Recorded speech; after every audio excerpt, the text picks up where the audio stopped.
Le fonds documentaire géré par la FNOR, c'est 33 000 normes, dont 1% simplement est de normes qu'on appelle obligatoires, où chacun est obligé de les respecter. Le reste, c'est des normes volontaires.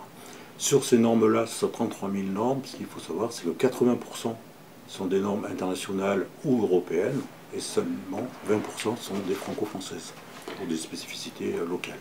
Il y a plusieurs catégories de normes. Il y a les normes managériales, style ISO 9001, responsabilité sociétale, ISO 26000, je crois, qui sont des normes de management, donc là qui peuvent s'appliquer à l'IT, entre autres, mais pas qu'à l'IT, plus un certain nombre de normes qui sont un peu plus spécifiques à l'IT, style les normes l'ISO 19770 sur la gestion des actifs logiciels, la norme sur les sécurités, sur toutes les normes ISO 27000 et compagnie concernant la sécurité informatique. La norme elle est en concurrence complète avec ce qu'on appelle les standards de fait, en sachant que même Microsoft a déposé son format d'ODF à l'ISO pour qu'il soit validé par l'ISO.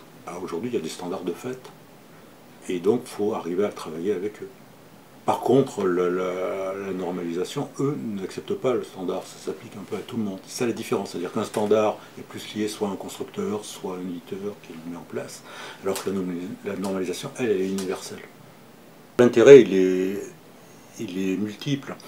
Premièrement, une norme, ça peut permettre, sur certains sujets dont on ne sait pas trop comment l'aborder, ça permet de donner un guide, et ça permet d'avoir des références et des étapes et les bonnes questions à se poser.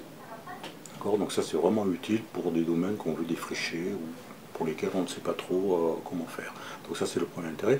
L'autre intérêt des normes, c'est de montrer à nos clients, que ce soit internes ou externes, que l'on met des bonnes pratiques en œuvre et que l'on donne et que notre travail est de qualité et optimisé.